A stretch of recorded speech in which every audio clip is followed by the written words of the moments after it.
Hey everyone, Houston Math Prep here to go over some matrix arithmetic in the Desmos matrix calculator with you. These instructions should be accurate as of 2026. So we're going to start out with matrix addition and subtraction. I just got some matrices here, a matrix A and B. You'll notice that these are both 2 rows and 3 columns, so they are both 2 by 3. And because they are the same dimensions, both 2 rows and 3 columns, we can do addition and subtraction with them. Right, so we're just going to show you how to use the calculator in Desmos. So to do this, what we want to do is go to New Matrix. That's going to automatically give you A equals setup, and you'll notice it just kind of defaults to a 2 by 2 matrix when it gives you places to enter. So what you're going to need to do is go in and make this 2 by 3, since that's what we have here with our 2 by 3 matrix A. So I'm going to go into the rows and columns plus and minus down here. I'm going to click plus on the columns. That's going to make it look like there's enough places to put our entries here for matrix A. And then we just start typing in basically from top left to bottom right. So it's going to go along the first row. So 1, I'll go ahead and hit the arrow key. You can do this on the keyboard or on the actual interface in Desmos itself. So 1, 2, arrow over 3 is our first row. Second row is 4, arrow over 6, 8. And once you're confident that you have it entered correctly, you can go and hit enter, and that's going to save it as matrix A, and you can do operations with matrix A later on in further lines in the calculator. If you click New Matrix again, it's going to go ahead and give you the next letter alphabetically, so it's going to auto default to giving you a B matrix here. So B, we again need to make this 2 by 3, so I'm going to go into my rows and columns and add a column. We need a third column there. And so now I'll just start entering the first row, so that's 2, arrow over, 0, 4, and the second row. To enter a negative number, just use the minus key here on the pad, -3. We'll make -3 there for that entry, arrow over, and then 7. And we'll go ahead and hit enter on that as well. And so it's got A and B in there. And then we can just go through and figure out what A plus B, A minus B, B minus A, these things are here, right? If these were, say, homework problems, right? And so now we're just going to go ahead and do the first one, A plus B here. So I will click on the pad, the letter A there, and then I'll go over to next to the numbers and click the plus addition there. So matrix A plus matrix B, of course, we expect it to be a 2 by 3 since A and B were both 2 by 3 matrices before. And looking at here, obviously what it does is it takes the row 1, column 1 entry from A, and it adds the row 1, column 1 entry from B together and puts it in the row 1, column 1 spot in the answer matrix, etc. Right? And it just does that with each of the entries as we would expect doing it by hand. Okay, so this is a great way to check this. The nice thing about doing this in Desmos as well is, let's say you get here, you go, oh, wait, I made a typo. If you've already entered A and B and they're already sitting in there, for example, this top left spot, let's say I wanted it to be something else, I can just go in and type something like 13 in that spot, and it will automatically adjust the answer A plus B that I have down here. So that's something that makes it easy to go back and adjust if you made a mistake rather than having to start over from scratch if you want to enter something again. I'm going to go ahead and hit enter here, and then I'm going to do A minus B. So exact same thing, A minus B, and then of course hitting enter there. That's taking the 1 minus the 2, and then the 2 minus the 0, and then the 3 minus the 4, right? So we're getting that. You can do a similar thing, of course. B minus A will give us the third thing that we're asking for here with B minus A. What you'll obviously notice is that A minus B and B minus A, you get the same numbers, but you get the opposite signs because you're just subtracting all of the entries in the opposite order, right? Okay, so that's how to do addition and subtraction. Let's take a look at one other case, for example, where here I have a C, which looks like a 2 row, 2 columns, so 2 by 2. And D, you'll notice here we have 3 rows and 2 columns. So these are not the same dimensions, right? And so we ask the question, are C plus D and C minus D allowed as operations? And of course, we know the answer is no. How you will see that come up in Desmos. So if I click, for example, new matrix, and I enter my matrix C, so 4, -4, 3, and 12, and I'll hit enter on that. And then I'll do new matrix, and D pops up, and it is 3 rows. So we're going to add a third row here, make it taller. 5, 9 for the first row, 10, 0 for the second row, 15, and -6 for the last row. And what you'll notice if we try to do, for example, C plus D, it's going to give you an indicator over here. You can hover over that if you want, before or after you hit enter. It says I cannot add matrices with different dimensions, right? And so it's going to say that. Similar statement whenever we say something like C minus D.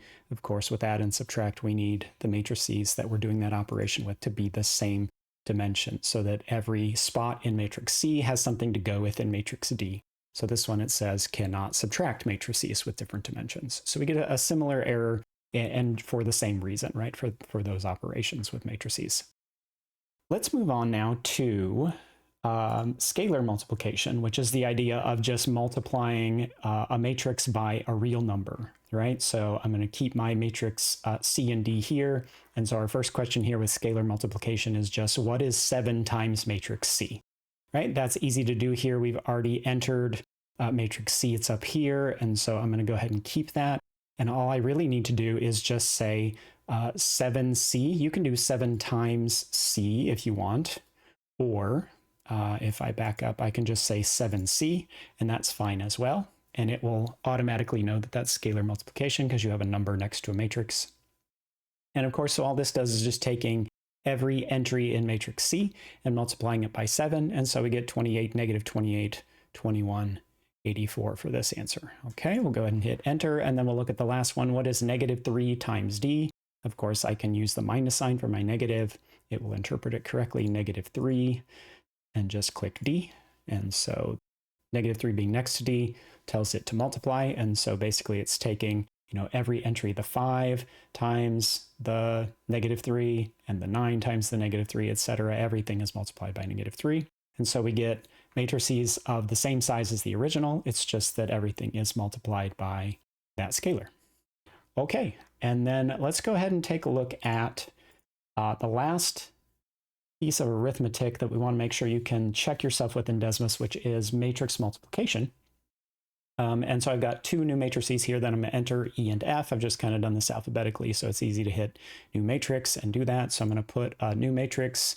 Since we already have A through D, it's going to give me E there. E is a 2 by 2, so I can leave it as it spit it out at me. So we'll just go ahead and put those in. 2, 0, next row being -5, and 6. And I always try to make sure that I check and, is what I entered the same as what I need before I hit enter. And then for new matrix F, of course, that is a 2-row but 3 columns. So we're going to need to add a column onto the end there. So click plus column. And then we'll have 1, -1, 3 for our first row. Second row is going to be 4, 10, and -2. And I'll hit enter on that. And so the first question says, what is E times F? Okay. And so think about what we have here. We have 2 rows, right? So this is a 2 by 2 matrix here. And F is 2 rows and 3 columns. So what we'll notice, I think, is for E times F to be defined as multiplication, the columns of the first must be equal to the rows of the second, right? These inner dimensions must match. And if they do, then we're going to get an answer that is the outer dimension. So our answer should be a 2 by 3 matrix, and this is possible for this one, for E times F. So if I do E times F, you notice I do get a 2 by 3. And so that is a good way to check yourself if you've already done this by hand, or you just want to do it and do it a little bit quicker and not do the actual multiplications of rows by columns. And that gives you your E times F. Now what you'll notice, I think, for F times E, if you were to think of this F times E, so that would be a 2 by 3 times 2 by 2. And now what you notice, if we do it in the opposite order, these inner dimensions no longer match, and this should be not possible, right? Okay, or the multiplication is undefined, right? No solution to this type of thing. So when I go in and type F times E on the Desmos calculator instead of E times F, F times E, you notice a little error thing pops up here. And it says that we cannot multiply matrices with incompatible dimensions because, again, these inner dimensions do not match here. Those need to match, of course, okay? So again, this sort of illustrates here, right, that it's not like real numbers. Like with real numbers, 3 times 5 is the same as 5 times 3, and you take two numbers and multiply them in either order, it doesn't matter. But here with matrices, the order certainly does matter. We won't get the same thing necessarily when we do one order versus the other. So that is how to do that. Just a quick thing in clearing these, if you wanted to clear one entry out, let's say you wanted to clear out your matrix F, you'll notice if you go back into this box, and you kind of scroll up as far as you want, really, you can click the clear button and it will clear that out. So it'll clear out just that box. If you click clear all, what it's going to do is take away all of the items that you typed in, and now you're starting fresh, right? It doesn't have your matrix A, B, C, D anymore. So just be careful on the clear versus clear all in the matrix calculator in Desmos that's going to give you clearing a single entry or clearing every entry. All right, everyone. Hopefully this helps you doing your matrix arithmetic in Desmos. We'll see you in the next video.